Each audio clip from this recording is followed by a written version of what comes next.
d'enfants aux mères de mutilation, aux violences sexuelles. Bonsoir et merci de suivre Éco Militaire, programme du service de communication et d'information des forces armées de la République démocratique du Congo.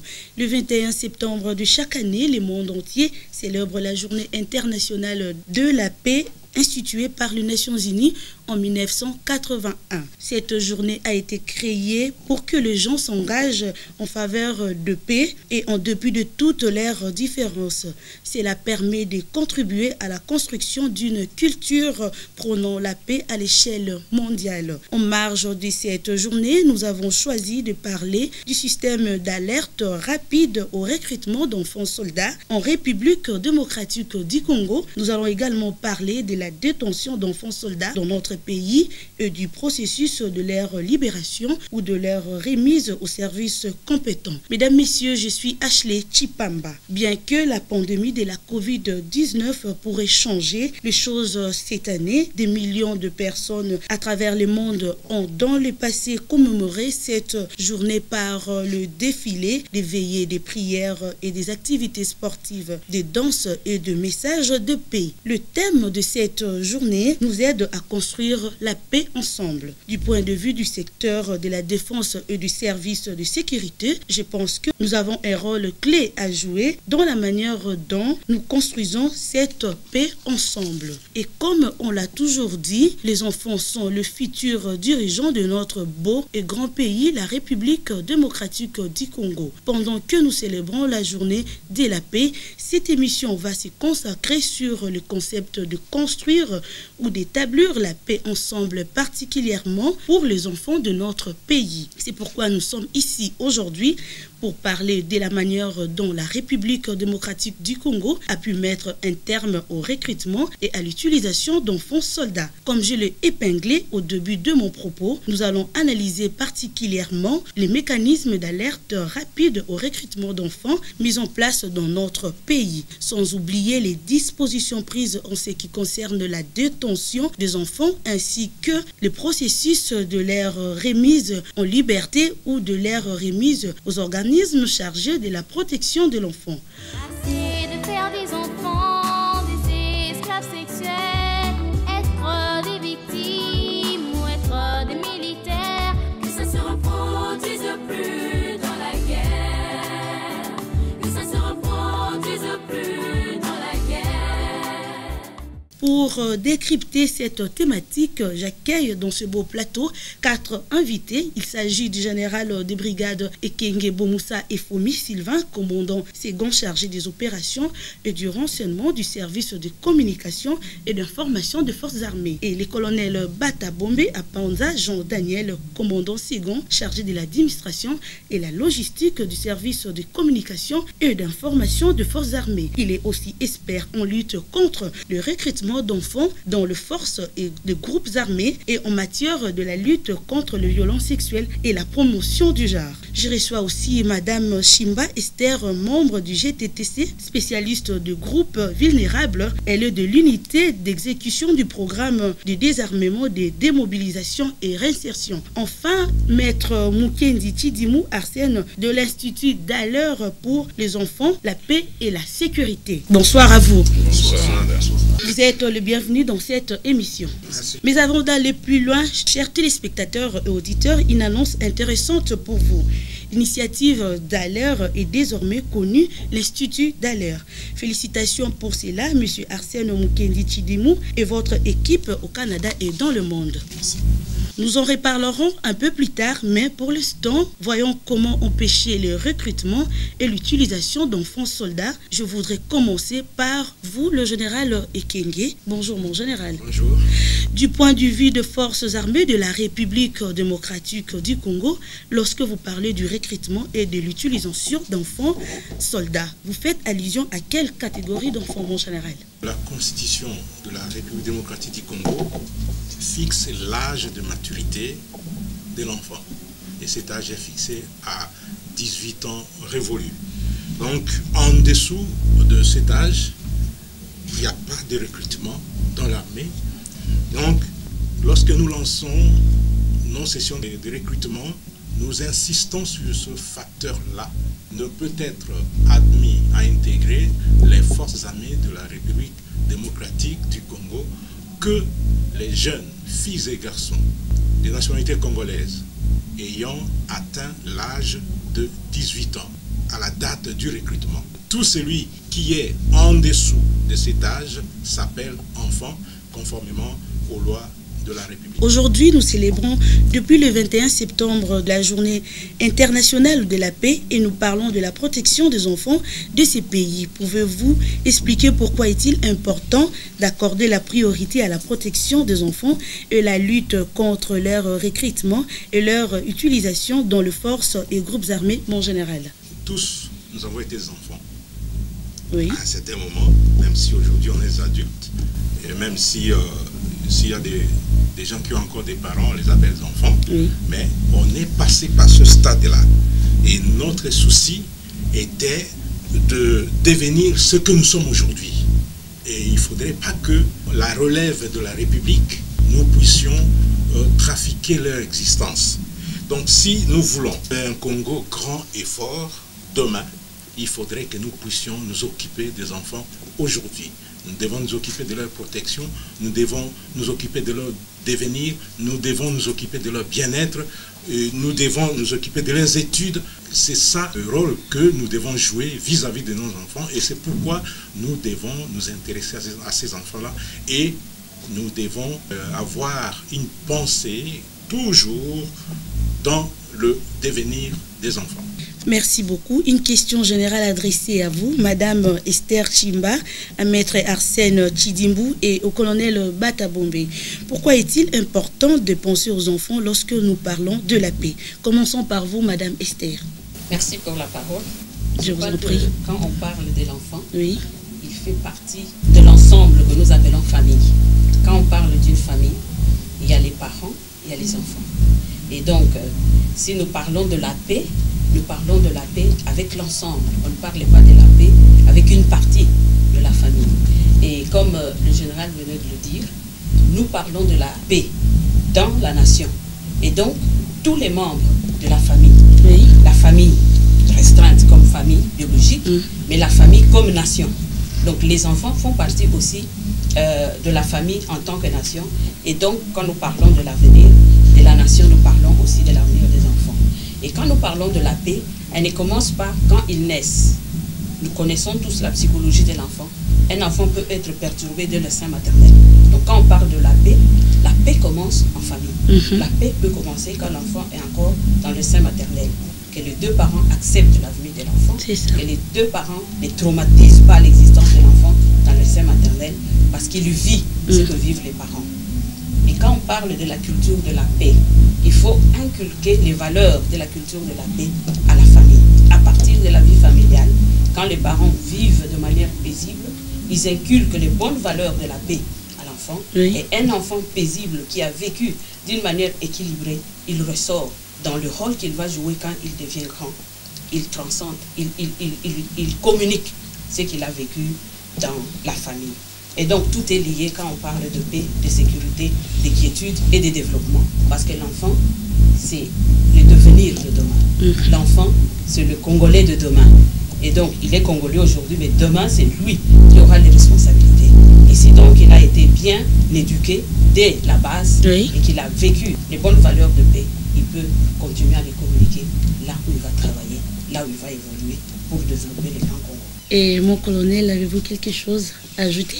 Je vous souviendrai que depuis le début de cette année, nous avons un ennemi commun, qui est la pandémie à Covid-19. Cette pandémie a changé notre mode de vie. Cette pandémie nous insécurise. Cette pandémie menace notre santé. Et ça, que ce soit un adulte ou bien un enfant, nous tous nous sommes menacés. Et pour contribuer à cette lutte, nous avons besoin de l'apport de tous. Au niveau de la famille, les parents peuvent attraper cette maladie et ramener à la famille et il y aura des conséquences sur les enfants. Et les enfants également peuvent attraper cette maladie et y ramener à la famille et ça a des conséquences sur les parents. Donc, à ce stade, que ce soit les enfants et les parents, nous devons être tous ensemble pour partager les idées, pour prendre des mesures de précaution pour que nous puissions vaincre cet ennemi commun. Donc, je trouve qu'on ne peut pas le faire seul. Les parents ont des devoirs, mais les enfants également ont des obligations quant à ça. Ça, c'est le premier angle. À ce qui concerne le deuxième angle, je parlerai du cas des enfants soldats ou bien des enfants sortis des forces et groupes armés. En effet, lorsque ces enfants de cette catégorie sont exclus du processus de démobilisation et de réinsertion, ça pose problème. Parce que ces enfants ressentent un sentiment d'abandon et des ressentiments à la violence. Pour les enfants ayant passé toute une vie en brousse dans les groupes armés, et lorsque le processus de démobilisation est engagé et ils sont exclus, ils considèrent que c'est une trahison. Au contraire, s'ils suivent le processus de la démobilisation, ça leur donne confiance pour retourner à vivre dans leur communauté et les protège contre un second recrutement. Et là, ça ne se limite pas à ce niveau-là. Le processus de démobilisation, là, il faut partie intégrante, ça leur met à l'abri des accusations de désertion. Et lorsqu'on laisse ces enfants là-bas, ils ne sont pas impliqués dès le départ dans le processus de démobilisation, il y aura la réinsurgence de l'insécurité parce que les groupes armés vont profiter de cette opportunité pour recruter davantage les enfants. Donc, vous comprenez que les enfants, lorsque nous sommes en train de planifier la vie de la nation, les enfants font partie prenante. Ils doivent être associés dans tous les processus. Merci beaucoup. Et Maître Arsène? Oui, bonsoir madame, merci beaucoup pour la question. Permettez-moi d'abord de commencer à définir ce que nous sommes comme Institut Dallaire, de parler de notre vision ainsi que de notre vision. Ensuite, je vais essayer d'établir le lien entre la question qui m'est posée avec ce que nous faisons comme Institut Dallaire, comment cela cadre avec le travail que nous faisons. D'abord, l'Institut Dallaire a été créé par le lieutenant-général Roméo Dallaire et nous avons une vision qui consiste à avoir un monde idéal dans lequel il n'y aura plus de recrutement ou utilisation de fonds soldats. Ça, c'est la vision que nous avons. Et de là, nous tirons notre mission. Une mission qui consiste à réduire graduellement l'utilisation ou soit le recrutement des enfants soldats. Et ce qui nous différencie avec les autres ONG, c'est que nous nous basons plus sur le secteur de la sécurité. En fait, oui, nous allons réduire ces recrutements, nous allons réduire aussi l'utilisation, mais plus axé sur l'approche sécuritaire. C'est comme ça que nous menons un peu notre approche. Alors, pourquoi la question de l'enfant est capitale lorsque nous parlons de la paix? Dans notre stratégie, nous disons que nous devons mettre les droits de l'enfant en avant-plan. On ne peut pas parler sécurité, on ne peut pas parler paix sans pourtant y associer les enfants. Il faut mettre le besoin des enfants en avant, prendre en compte leurs considérations et par là, nous pouvons maintenant parler de la paix et de la sécurité. Donc bref, pour nous, l'enfant devient en quelque sorte ce point de ralliement entre la paix et la sécurité. Lorsque nous parlons de préoccupations sécuritaires et de paix, nous disons que le besoin de l'enfant doivent être pris en compte avant même d'amorcer le processus de paix et de sécurité. C'est ça, merci. Je reviens à vous, Général Ekenge. Notre pays a été parmi les grands recruteurs et utilisateurs d'enfants au sein de son armée. Pouvez-vous nous dire quelle est la situation actuelle au sein des forces armées de la République démocratique du Congo qui font l'effort d'essai pour mettre fin à cette pratique? Le phénomène d'enfants associés aux forces et groupes armés a constitué une véritable épine sous le pied du Grand Congo. Et pour sortir de cette situation, une batterie de mesures a été prise par le gouvernement de la République et les forces armées de la République démocratique du Congo. Parmi ces batteries de mesures, il y a la loi 060 de 2000, il y a aussi la loi de protection de l'enfant. Toutes ces lois ont été appliquées strictement pour que l'on ne puisse pas permettre à ce que les enfants soient associés aux forces armées, aux forces de sécurité. Il y a également la directive du ministre de la Défense qui interdit strictement le recrutement l'utilisation et la détention des enfants par les forces de sécurité et de défense. Et pour mettre en pratique toutes ces mesures, les forces armées, en collaboration avec les Nations Unies, ont élaboré un plan d'action qui a été mis en œuvre, qui continue à l'être, et qui a permis à ce que nous soyons délistés de la liste noire des Nations Unies. Et cette liste regroupe tous les pays qui utilisent les enfants dans les forces armées et dans les services de sécurité. Voilà une mesure qui a permis à ce qu'aujourd'hui on ne puisse plus compter parmi les forces armées et la police nationale congolaise les enfants associés à nous, puisque la place de l'enfant, ce n'est pas dans l'armée, la place de l'enfant est dans la famille, la place de l'enfant est à l'école. Est à l'école. Nous constatons que la présence des enfants combattants dans le groupe armé, beaucoup sont recrutés par la force. D'autres y vont volontairement, d'autres encore sont envoyés par leur famille. Mon général. Dernièrement, c'était au début de cette année, je ne sais pas si c'était au mois de février, un peu plus avant le mois de janvier, j'ai eu à m'entretenir avec un enfant sorti des ADEF. C'était à Isale. Isale est à plus ou moins 60 km à l'est de Butembo, au nord Kivu. Et cet enfant, comment il a été recruté? Eh bien, les ADF ont attaqué Oicha, ils ont massacré les membres de sa famille, son papa, sa maman et les autres frères, et on l'a récupéré, lui, et ils sont partis avec vers Kamango. Et c'est là où il a été formé comme combattant, et on l'a utilisé, on l'a mis à la disposition d'un des leaders ADF qui s'appelle le général Chauffeur, qui contrôlait la vallée des Moualika.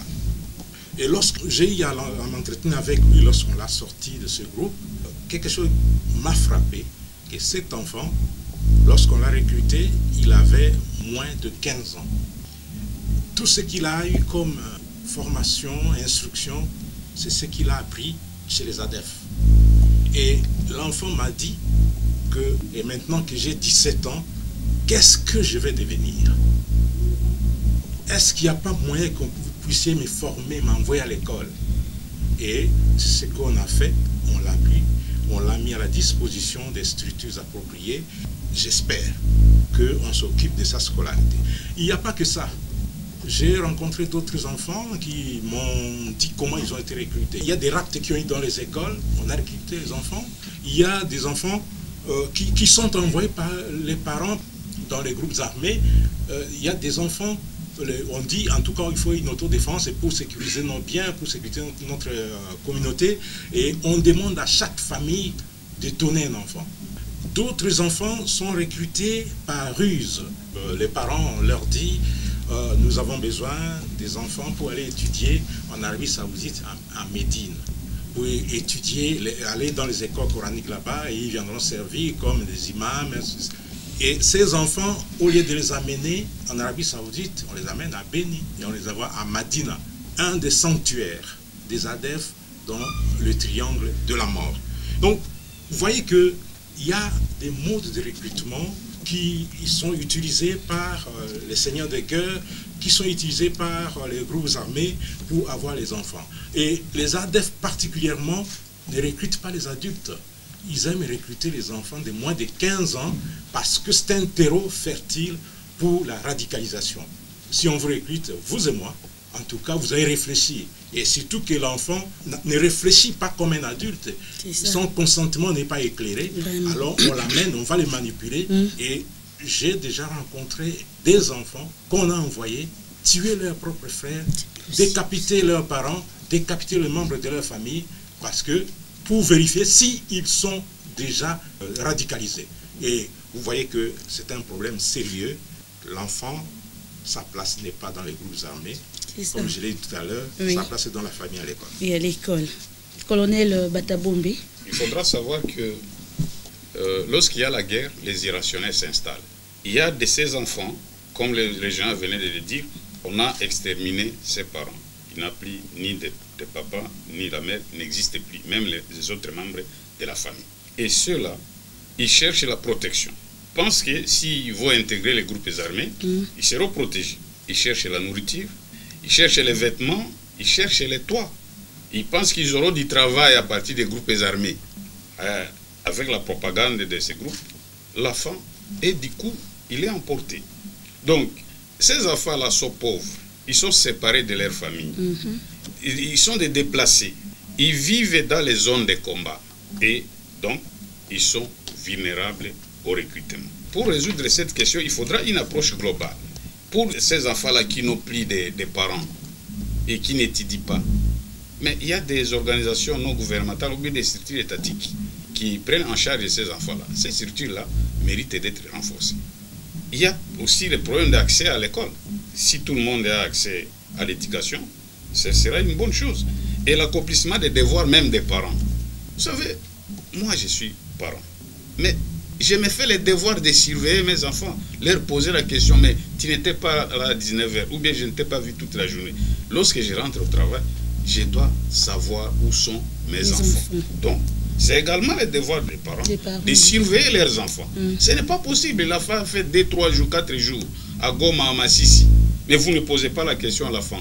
Pendant que l'enfant quitte comme ça, il est allé pour faire les entraînements. Et demain, vous serez surpris que c'est cet enfant-là qu'on est en train d'utiliser comme pisteur. Donc, il y a plusieurs raisons qu'il faut à ce que les enfants puissent être recrutés. Mais ce qu'il faut dire, c'est qu'ils sont forcés. Hein? Les enfants sont forcés par les groupes armés. Il n'y a pas un recrutement volontaire. L'enfant n'a pas de consentement à l'intérieur parce que c'est là où il y a les zones de l'insécurité, bien que les forces armées sont en train de s'employer pour mettre fin à ces zones. Madame Esther. Merci beaucoup. Je crois que le programme national, quand il a été mis sur pied en 2004, la projection qui avait été faite de la proportion des enfants par rapport aux adultes était de 30%. Mais à la fin, vers en 2007-2008, quand on a mis fin à la première phase, on s'est rendu compte qu'on a atteint plus de 30% des effectifs prévus. Donc on a atteint les 101% d'enfants sortis des forces et groupes armés. On a sorti plus de 30 000 enfants dans les forces et groupes armés. Et donc, les raisons, comme mes prédécesseurs viennent de les évoquer, ils sont multiples. Mais la situation de pauvreté des familles font que les parents qui devaient prendre en charge les enfants sont eux-mêmes vulnérables. Et donc, les vulnérables prenant soin des autres vulnérables, ça devient un sérieux problème à résoudre. On a déjà stigmatisé le problème des recrutements forcés. L'enfant n'a pas de volonté. Même quand l'enfant lui-même dit « je veux », il n'a pas une volonté propre avant 18 ans de décider d'entrer dans une force ou dans un groupe armé. Il y a aussi la situation des familles disloquées.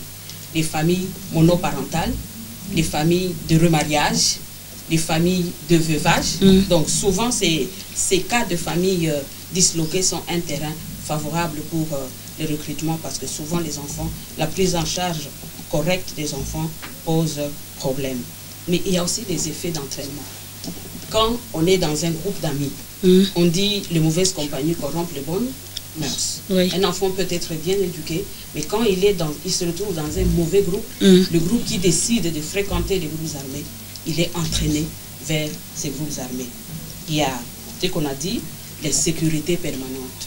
Quand un enfant est né et vit et grandit dans une situation d'insécurité permanente, à un moment donné, ça crée en lui une révolte et une décision de se rallier aux groupes armés pour défendre son terroir, pour aussi ne pas être victime, mais être acteur. Donc l'enfant refuse d'être victime et il devient acteur. Ainsi, ils se font facilement enrôler dans les groupes armés. Donc la proportion d'enfants qui y entrent, jusque-là, on disait autour de 30%. Plus ou moins 30% d'enfants à un groupe armé, des enfants qui sont recrutés.